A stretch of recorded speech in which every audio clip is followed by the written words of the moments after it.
네, 안녕하세요. 저는 산기업 전략기획본부에 근무하고 있는 이종민이라고 합니다. 네, 만나서 반갑습니다. 먼저 이렇게 궂은 날씨에 좀 멀리까지 자리해주셔서 감사드리고요.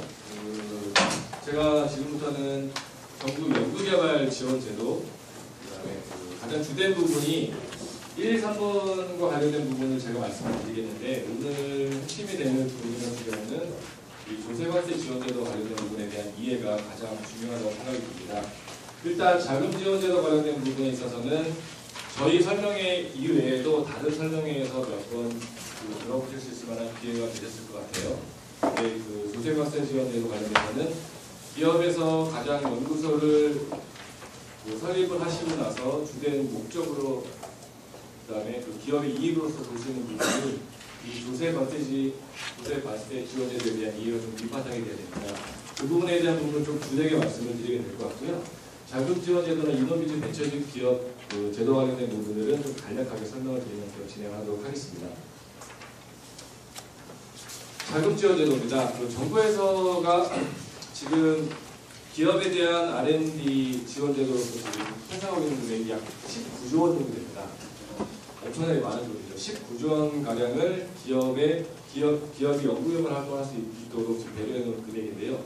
그 중에 기업, 산업계에 있는 쪽만을 해당하기로 보인다면 4.5조 원 정도, 그냥 5억 원이 안 되는 가량을 산업부, 미래부, 중기청, 기타 중공부처에서 예산을 책정하고 있습니다. 보시게 되면은 전년 대비 지금까지 우리나라에서 항상 세수가 부족하다, 아니면은 정부와 관련된 부분에 있어서 어떤 투자를 해야 된다, 줄이고 늘리고가 있어 왔지만 지금까지 항상 기업에 대한 연구개발 활동을 촉진하는 이런 관련된 금액들은 지속적으로 증가해 왔습니다.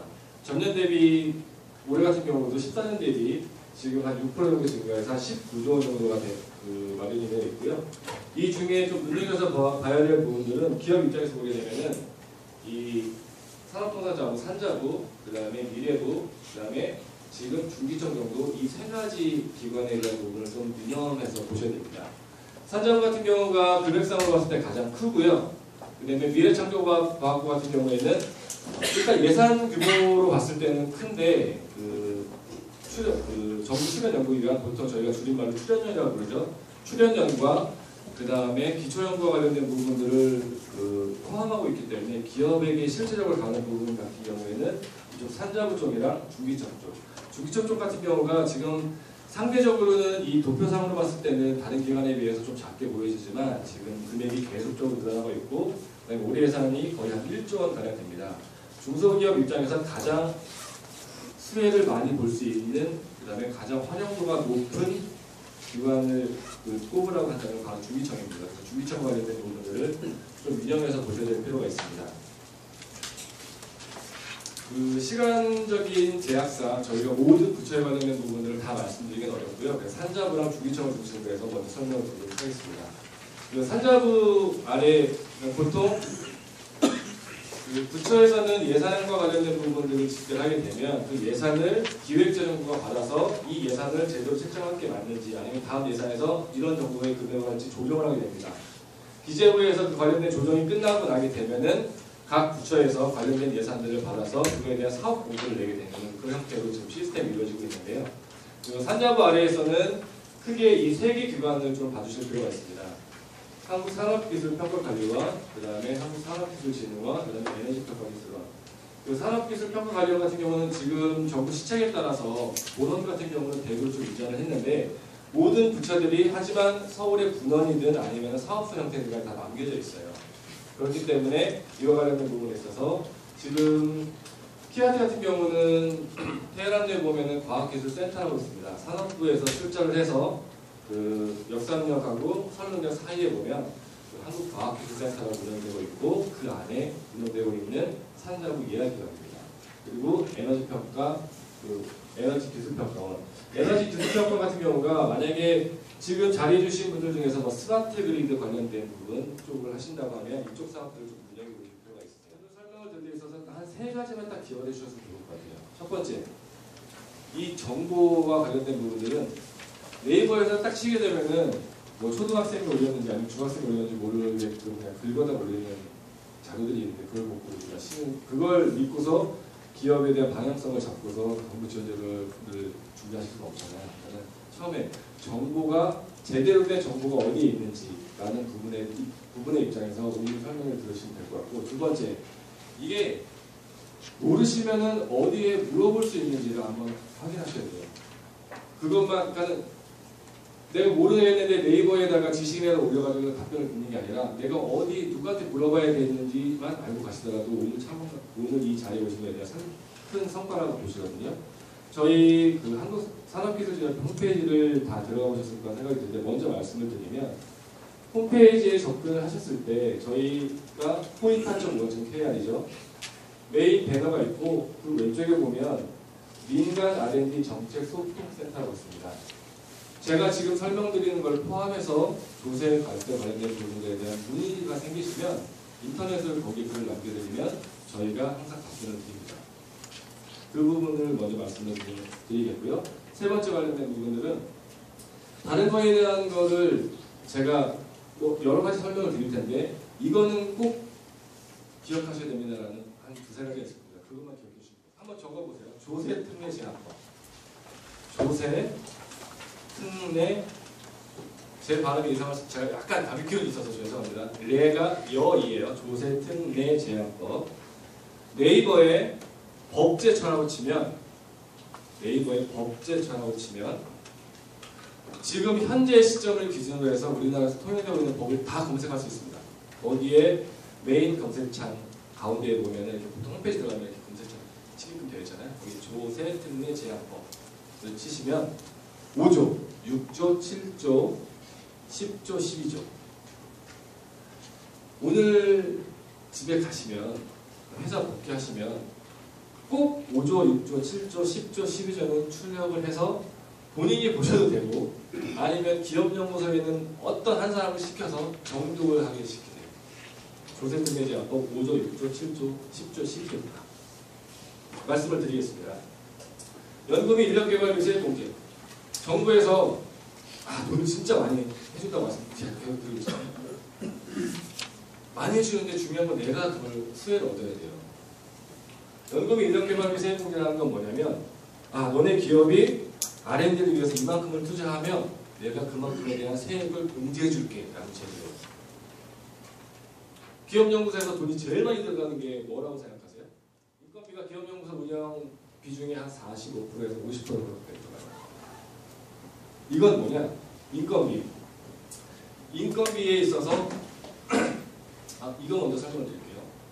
연금이 인력개발비세 공제에서는 크게 세 가지로 구분할 수 있는데 자체 연구개발, 위탁 및 공동연구개발, 그 다음에 직무val부보상금. 죄송합니다. 제가 지금 몸 상태가 좋지 않아서 이와 관련된 크게 세 가지를 볼 수 있는데 이 비목으로 쓴 것들은 다 세액에 대한 공제 혜택을 주는 거예요. 세액에 대한 공제 혜택이라는 게 뭐냐? 기업을 운영하게 되면 법인세를 내야 되는데 법인세에 대해서 일정 부분을 감면해줍니다.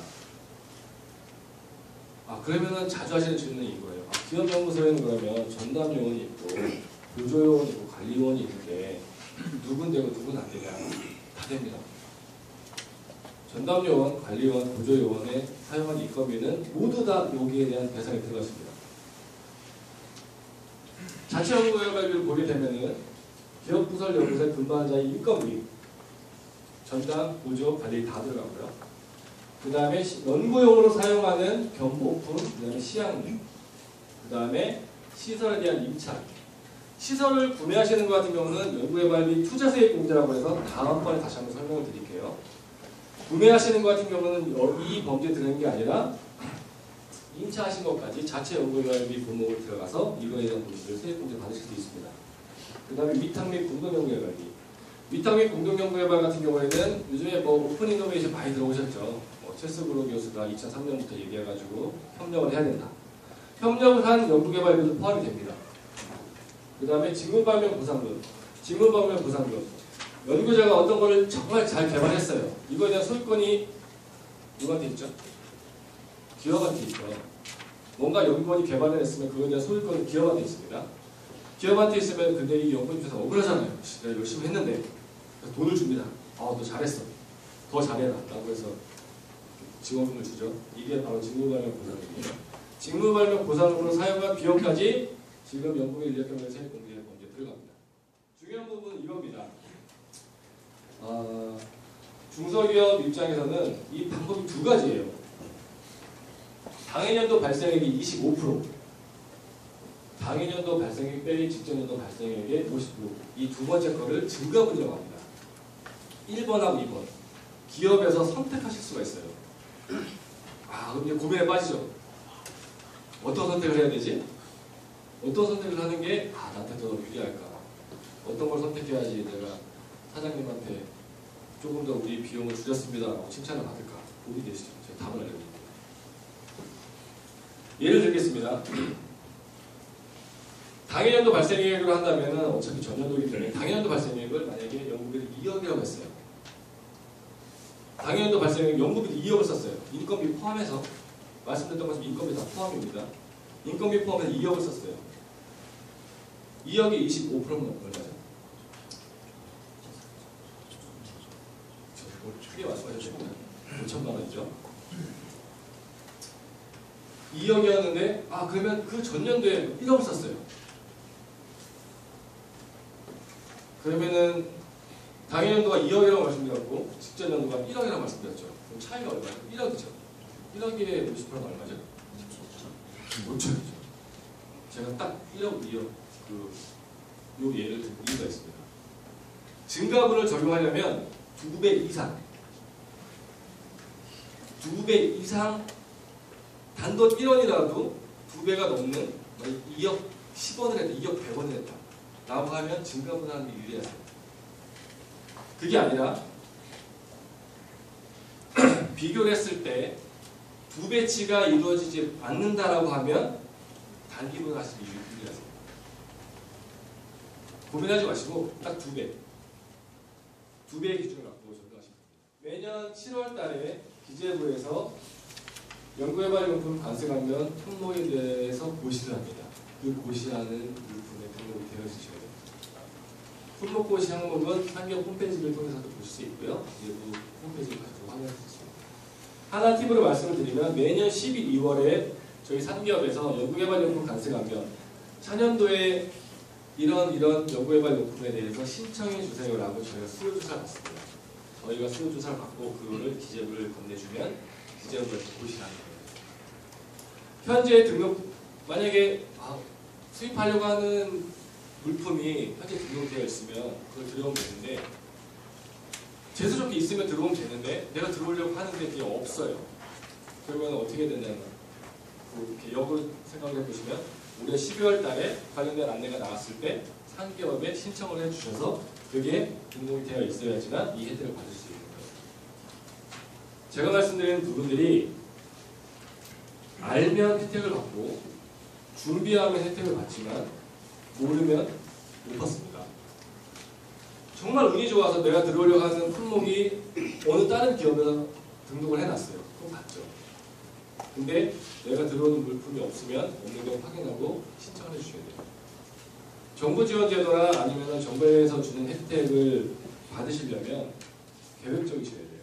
그 말씀을 다시 한번 제가 말씀드렸던 부분들을 첫 번째, 정보가 어디 있는지를 어디에다 물어보면 되는지를 꼭 기억하고 하시면 좋겠어요.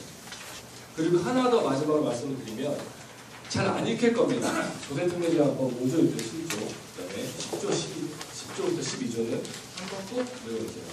오늘 출력해서 읽어보시면 무슨 내용인지 모르실 거예요. 그러다가 정부지원제도 관련된 부분을 막 준비하다가 읽어보시면 이런 내용이 있네? 이럴 거예요. 그 다음에 진짜 수혜를 받고 나서 내가 진짜 이거에 대한 세제 혜택을 받아야지 라고 국세청을 낼 때쯤 다시 보시면 이게 계획이구나 하실 거예요.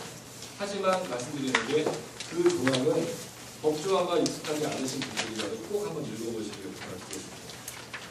그리고 사업 공부와 관련된 부분에 있어서는 부처에서 내는 너네한테 기업한테 얼마를 뿌리겠다가 중요한 게 아니라 그 아래에 있는 산기업, 키아트 이런 기관들에서 하는 공부가 더 기업 입장에서 중요하시기 때문에 꼭 사업 공부에 대한 메인 리스트를 이용하셔서 꼭 받아보시길 추천을 드리겠습니다. 짧은 시간이지만 발표를 말씀은 여기까지 마치도록 하겠습니다. 혹시 질문 있으시면 끝나가서 잠깐 답변 드리고요. 돌아가시는 분들이 있기 때문에 강의는 여기까지 마치겠습니다. 감사합니다.